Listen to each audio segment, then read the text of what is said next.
My life has been an utter failure.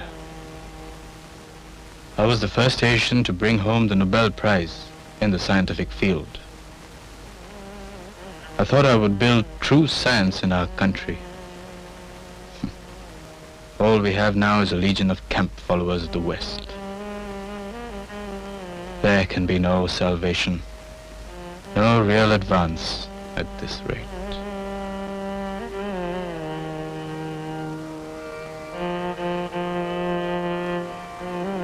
He was one of India's greatest physicists, the acknowledged leader of the early scientific movement in this country. Nobel laureate, he is renowned for a discovery that bears his name, the Raman effect. Why then, in the twilight of his life, does he look back not with pride and satisfaction, but with pain?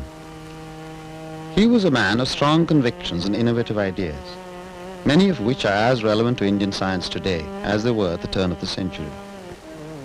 This film is not just about the life of a famous man now no longer with us, but also a tribute to his genius. This is a film on the legacy of Sir CV Raman.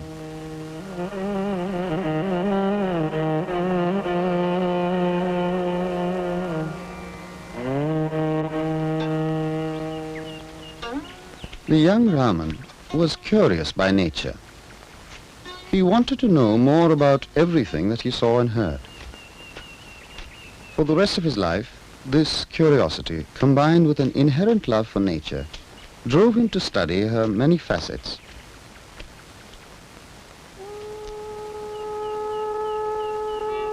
Even at the age of 82, he was exploring new vistas as actively as he did as a child.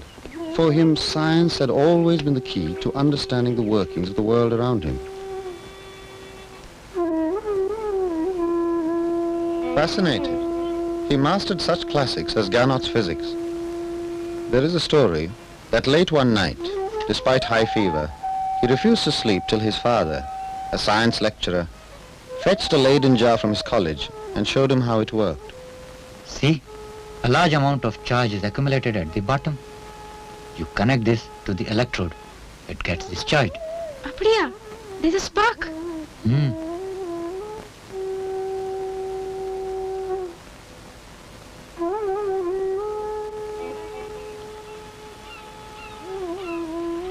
Raman was born near Tiruchirappalli in Tamil Nadu in 1888. From there the family moved to the coastal town of Visakhapatnam when he was 4 years old. The sun, the sea, nature in all its primordial beauty here must have first stirred the young boy. He began to ask questions. His father encouraged his curiosity. As Raman's thirst for knowledge grew, he was spurred to take science up seriously in later years. When light falls normally on a rectangular aperture, one gets a series of dark and bright bands symmetrically arranged around the slit's image. What if I hold the aperture inclined to the incident light? The diffraction bands are sensibly symmetrical when the incidence is moderate and asymmetrical when it approaches 90 degrees. The minima in this case are of course given by the usual equation. A cos theta minus cos phi is equal to plus minus n lambda.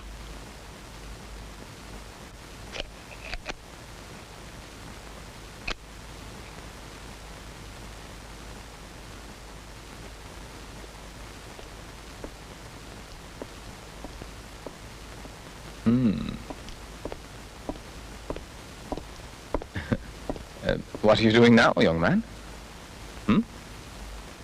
Sir, I'm trying to work out a new method of measuring the surface tension of liquids. New method? Why? Because by the usual method, either the drop is not steady or it falls down in the middle of the observation. So I thought if I could photograph the drop profile, it would be easier to calculate the surface tension. Sounds ingenious. Carry on. Oh, sir, Professor Jones, sir. One moment, please. Yes? Some time ago, I'd given you a paper of mine for comments. A paper? Yes, on unsymmetrical diffraction bands when the incident light is oblique. Really? Ah, yes. Perhaps you did. Well, it is nothing much to go by. Nothing at all. Carry on with your work.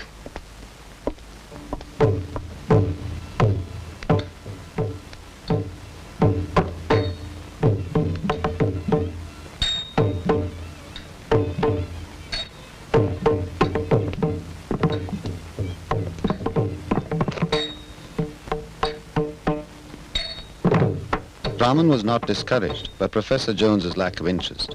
Instead, he took the initiative and sent his paper to one of the most respected scientific journals, the Philosophical Magazine in London. And it is to his credit that he had enough confidence in his first independent experiment to be able to send his findings to such a reputed magazine.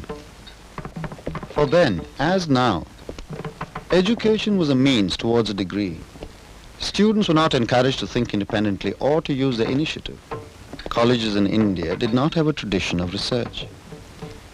Which of course brings us to a very fundamental question. What is research? It is only seeking after knowledge. Knowledge is not dead and enshrined in books, but living, growing. It is the attempt to discover new facts and new relationships between known facts. A university is not a university if this is not understood. You must be one of the seekers, else you'll be left behind. Raman's scientific makeup is very fascinating. He was the product of an educational system that did not attach much importance either to science or to curiosity, which of course is very important if one wants to be a scientist. Spurred largely by books, he absorbed by himself all the important points about science, after Newton that is. And if one might borrow a phrase from Newton, one could say that Raman stood on the shoulders of giants like Newton himself, Faraday, Ampere, Maxwell, Lord Kelvin, and of course Lord Rayleigh, who inspired him quite a lot. Way back in 1907, a handful of Indians were still struggling to create a niche for themselves in areas dominated by the British.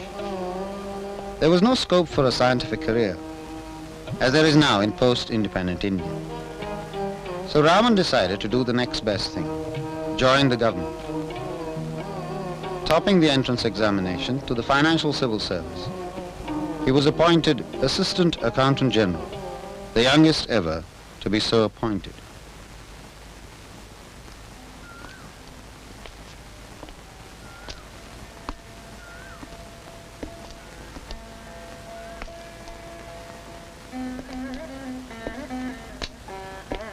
This was a period of great change in his life, for he also happened to meet his future bride, Lokasundari.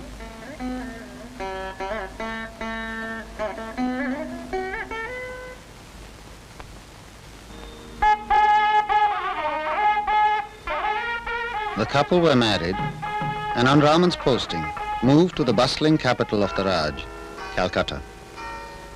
But Raman had not lost his interest in research. And one day, at 210 Beau Bazaar Street, he stumbled upon the Indian Association for the Cultivation I would like of to meet Science. the person in charge. Ashwin, come in. What did you say your name was? I will write it down. C. Venkatraman.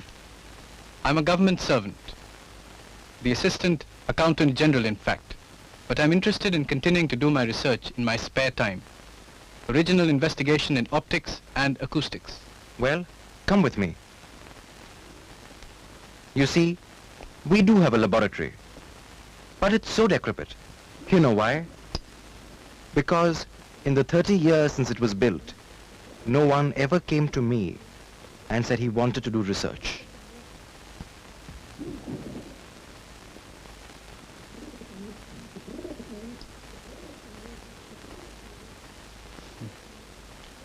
The epitome of science in our country. This place was built with many hopes by my uncle, Mahendralal Sirkar, a staunch nationalist. He believed that science can change people's way of thinking. He started lectures. They became very popular. But no one was interested in anything beyond that. I would like to do my research here. You would? But only after office hours. I can't let the timings clash. Of course, of course. Ashu Babu will be here to help you. But you will want something. An honorarium? Our funds are low. And I'm afraid I can't afford to pay you very much. You needn't worry. This is all that I need. I'll start tomorrow evening. Thank you, Mr. Raman. Thank you. All these years we have been waiting for someone like you.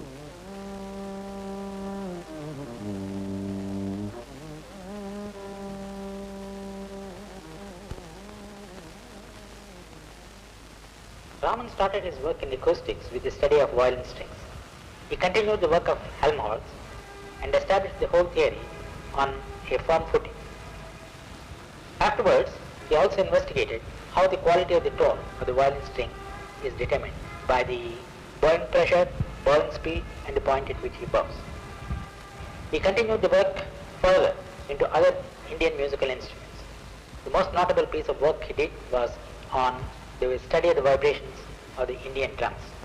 The mridangam and tabla are rather unique instruments in that they are the only two drums in the entire world which can produce a group of harmonic overtones. Raman discovered that these drums give harmonic overtones by the particular loading to which his drums are subjected. For example, the fundamental mode of vibration comes when the drum head vibrates as a whole, and the second harmonic comes when the drum head vibrates in two halves, the central line remaining at rest all the time. And the third harmonic comes from this mode of vibration with one nodal circle or two nodal diameters like this one. These two modes can combine to produce a variety of modes of vibration.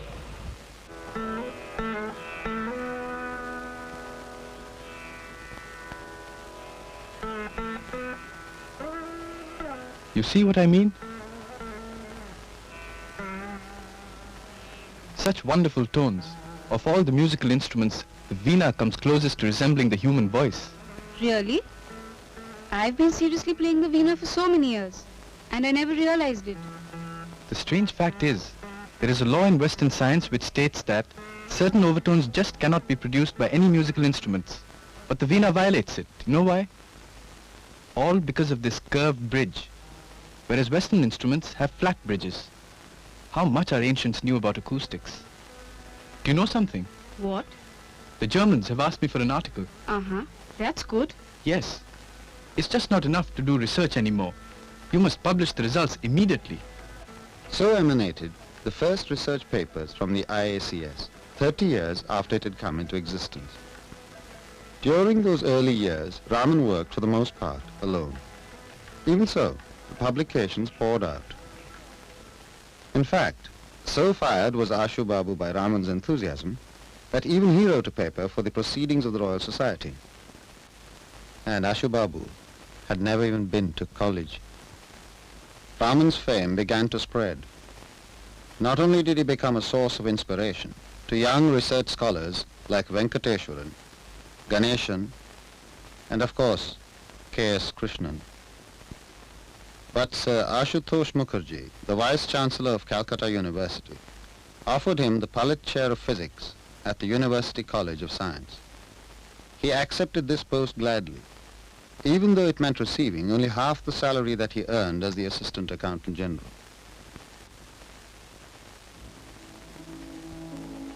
Why is the sea blue? Lord Rayleigh had said, it is simply the blue of the sky seen by reflection. But looking at the deep color of the Mediterranean Sea on my way to England in 1921, I began to doubt him. So I decided to use a simple mode of observation, to view the surface of the water through a Nichols prism at approximately the polarizing angle with the surface of the sea. The Nichols prism quenched the reflection of the sky, and to my surprise, the blue of the sea became even deeper. Thus, it was very clear the color of the sea is a distinct phenomenon in itself. But what diffracts the light and makes its passage through water visible? Could the diffracting particles be, at least in part, the molecules of the water themselves? Raman found out that the sea is blue chiefly because the molecules of water scatter sunlight. Inadvertently, a whole new area of research had opened up. It triggered off an exciting series of experiments, which after 7 arduous years culminated in the discovery of the Raman effect. On that historic day, March the 16th, 1928, Raman gave his first public lecture in this very hall to propound his theory. It was called A New Radiation. I propose this evening to speak to you on a new kind of radiation or light emission from atoms and molecules. To make the significance of the discovery clear, I propose to place before you the history of the investigations made at Calcutta which led up to it. In 1923, it was K.R. Ramanathan who noticed the strange phenomenon while he was studying the scattering of light in liquids.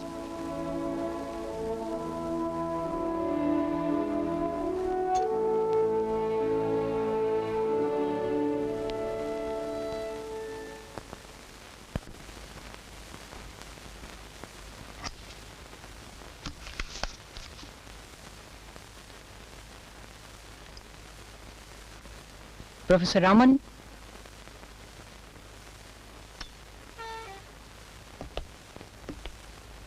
this green filter, it's complementary to the violet, so it cuts off all the violet color passing through. But when I place it here, in the path of the scattered light, the result is not the same. There's a track of light visible. A track of light, in spite of a complementary filter. Why? I don't know. I suppose it's a weak fluorescence due to impurities still inside the liquid. I'll have to purify it even further.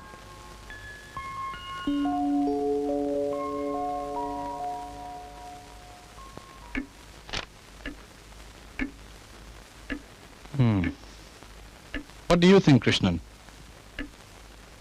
I don't know. I've investigated more than about 60 liquids. Among them, not only water, but some alcohols too show the fluorescence quite markedly. But what puzzles me is, whereas fluorescence is generally unpolarized, the scattered light here is polarized. I'm beginning to wonder, is it fluorescence at all? Because if it's not fluorescence, then it should be scattering. Because Rayleigh scattering can be polarized, and it would be strong. Whereas the track that we have over here is so very feeble. Could it mean, is it not possible that it's not fluorescence at all, but altogether something new, something different? Not fluorescence, not Rayleigh scattering. Sir, I've just studied the visible radiation excited by ultraviolet light in pure dry glycerine. It's strongly polarized. What? And the track is a brilliant green instead of the usual blue. Green? A change in wavelength and polarized? This definitely cannot be fluorescence. This is something new.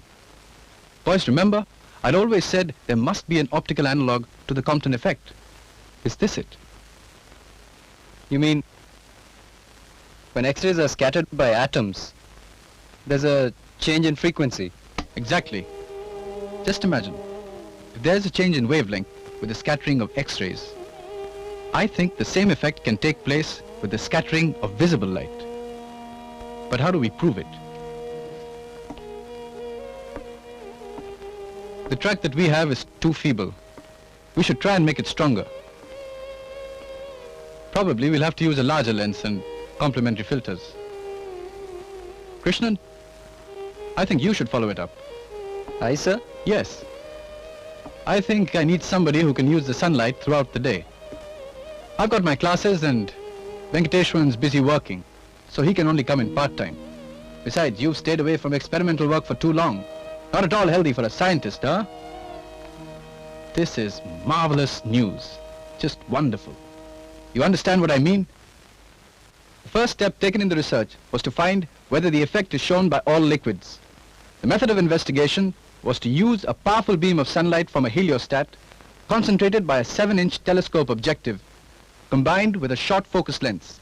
This was passed through a blue-violet filter and then through the liquid under examination contained in an evacuated bulb and purified by repeated distillation in vacuum.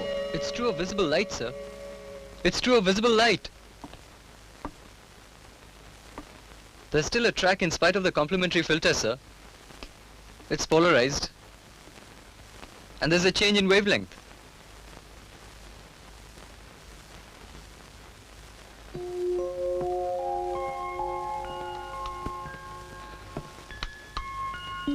But the links are still missing.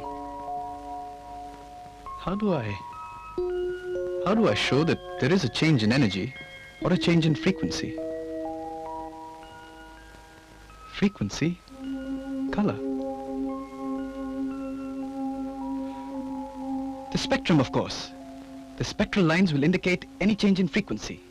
Asha Babu, arrange for the spectroscope. Quickly, quickly! Where's Krishnan? Not come today, sir. Religious ceremony in his house.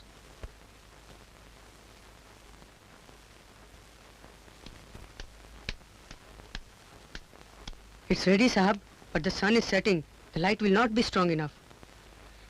Oh, dash it all. First thing tomorrow morning, huh?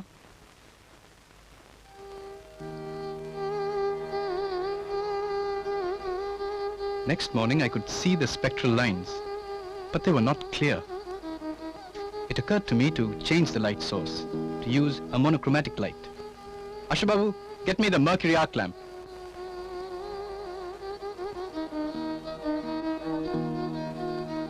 It's so clear, Krishnan, so very clear. In the blue-green region, there are 2 sharp lines instead of 1. What? Yes. Between the incident line and the new line, there's a distinct dark space. The new line must be of a different frequency. It shows a change of energy. The new line that Raman discovered indicates the amount of energy lost or gained by a photon of light when it interacts with an atom of matter. This in turn tells us a great deal about the atomic and molecular structure of that substance. It was a momentous discovery that paved the way for new research in almost all branches of science. CV Raman was awarded the Nobel Prize for Physics in 1930.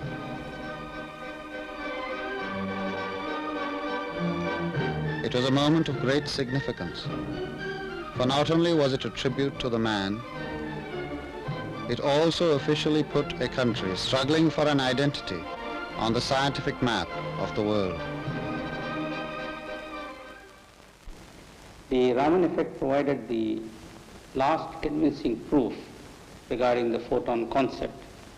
The photon concept was proposed by Albert Einstein as early as 1905, but it found little acceptance for nearly 2 decades. And the Raman effect was one of the discoveries which made it very clear that the photon concept was correct. And it's not surprising, therefore, that Einstein hailed this discovery. It must be realized that Raman did his work with a very feeble, energy-wise broad source of light. This required long hours of experimentation to collect a single spectrum. With the discovery of the laser, which is an intense, energy-wise, narrow source of light, Raman spectroscopy received a big impetus. Now we could collect a spectrum in a few minutes and with higher accuracy.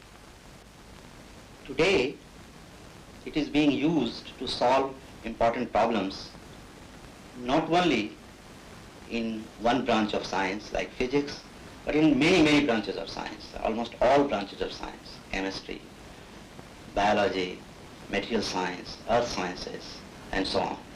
Even on application sides, it is always a part of analytical technique which is used for high technology. For example, in microelectronics, space, nuclear fusion, optoelectronics, you name it.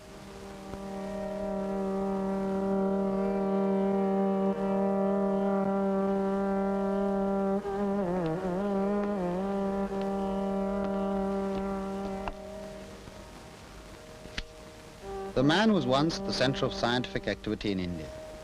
He is now a recluse, perhaps because success inevitably breeds envy. When Raman was appointed to the Palit chair, the impression began to be created that he was a has-been physicist, working on highly dated problems, while a new wave of physics was sweeping the rest of the scientific world. Raman's own nature did not help. His ego had alienated many people. In the years following the Nobel Prize, the resentment against him grew more vocal. It was said that Raman did not understand the significance of his own discovery, that it wasn't even his, that it was Krishnan's. It depends upon the point of view that you take. For example, if we ask ourselves, who was the first person who observed the Raman effect? There is no doubt that the first visual observation through a direct vision spectroscope was made by Raman himself. The question is, who took the first recorded Raman spectrum? It was K.S. Krishnan. Raman got the idea that sunlight must be replaced by a mercury arc, and Ashu Babu, Raman's famous assistant, and K.S. Krishnan had just the spectrograph, and K.S. Krishnan developed the film. And so we could say he recorded the first spectrum. But that is not the real point. One should always ask, who got the idea? Who was behind this thing?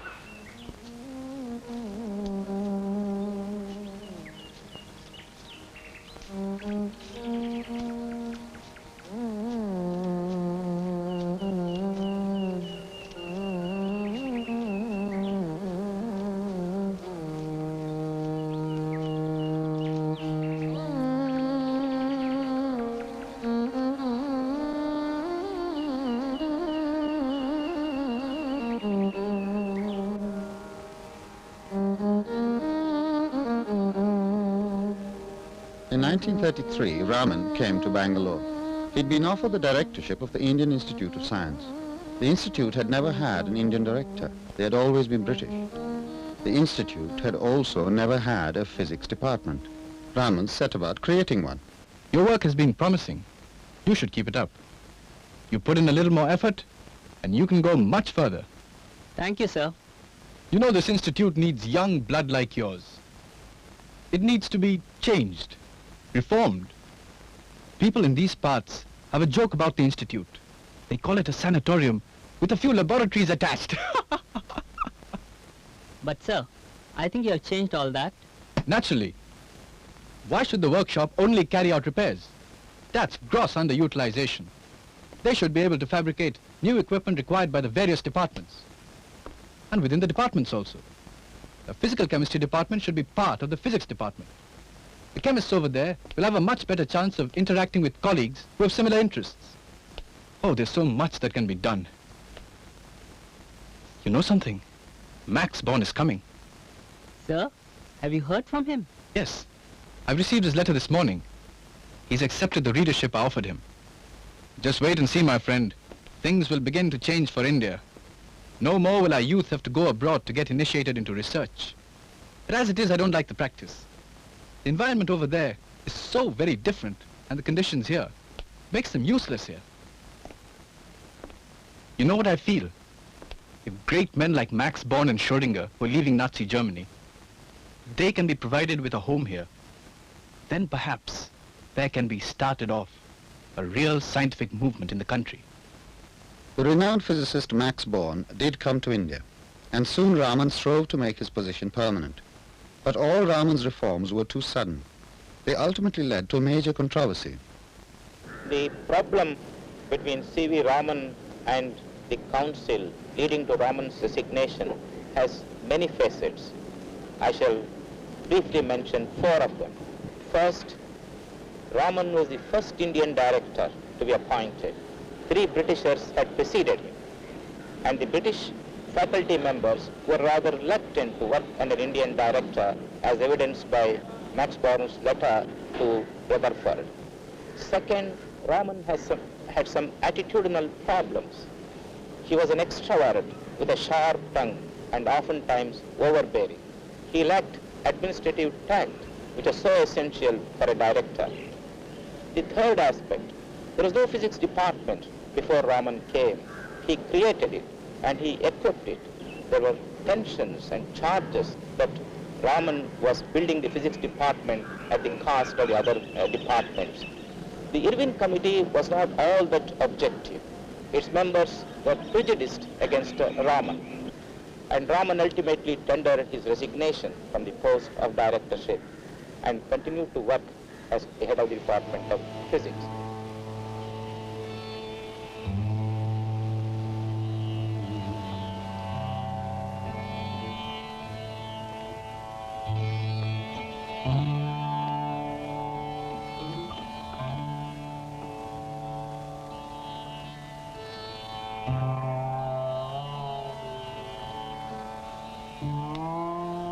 Having no alternative, Raman decided to stay on.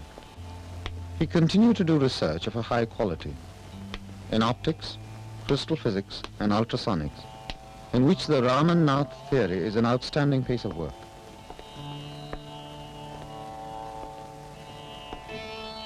But the controversy had left its scars. The problems that Raman faced in his attempts to upgrade the institute were to him representative of larger issues at stake.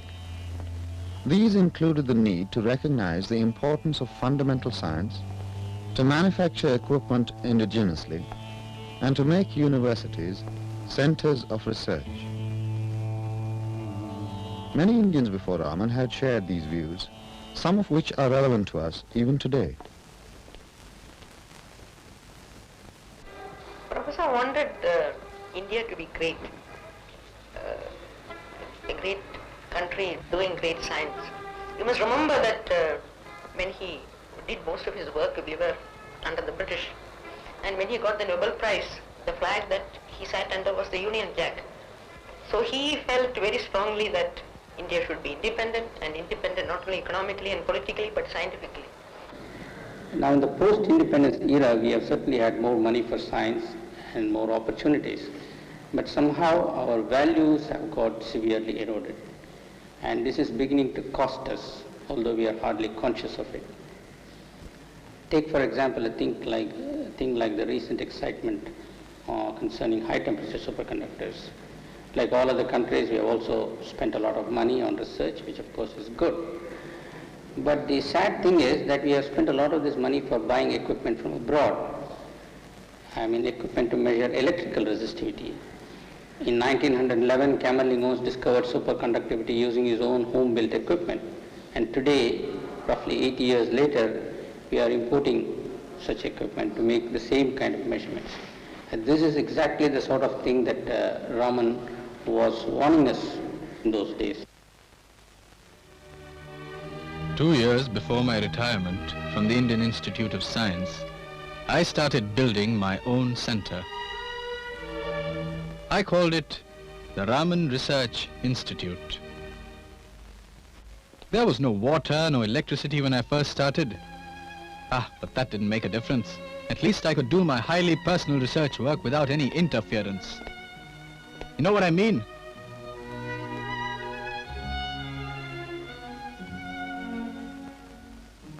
Like the poet and the painter, the scientist too is motivated by an inner creative urge. Only earlier, I felt I had to prove my findings to others. Today, if I have seen and understood, I am satisfied.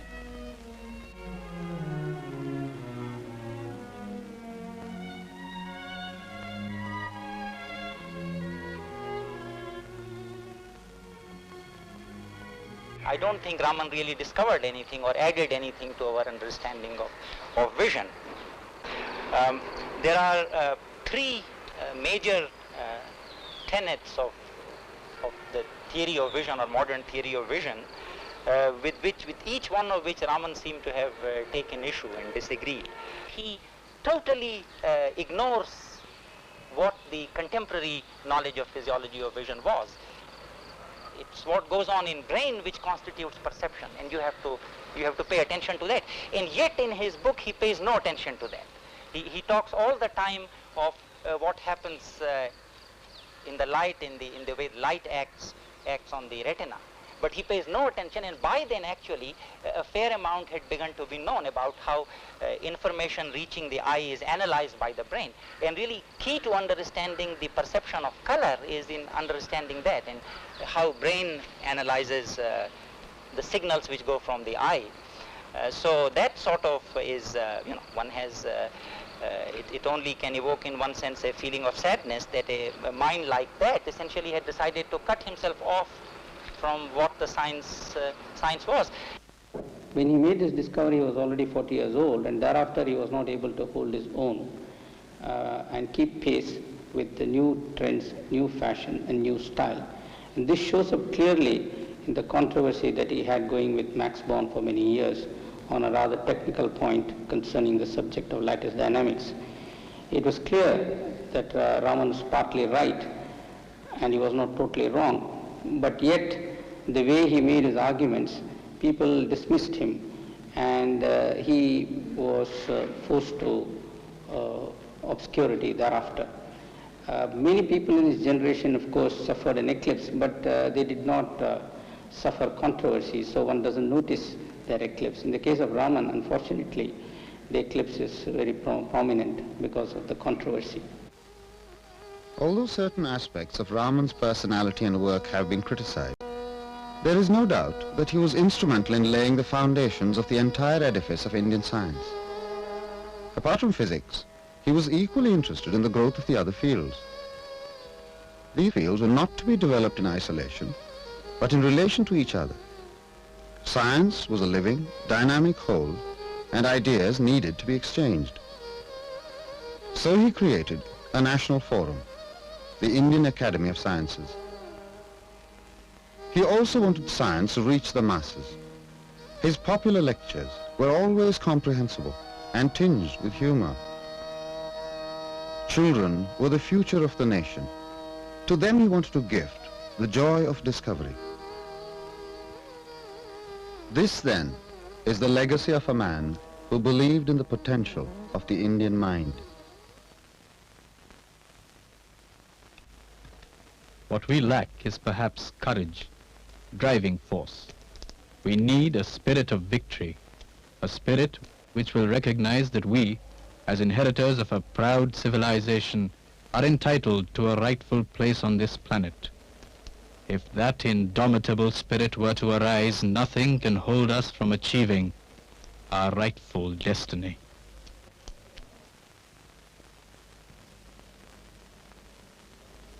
Raman died on November the 21st, 1970, here in Bangalore. He was 82. His death marked the passing of an era in Indian science. A unique memorial marks the spot of his cremation. It is, as he himself would have wished it, this solitary tree.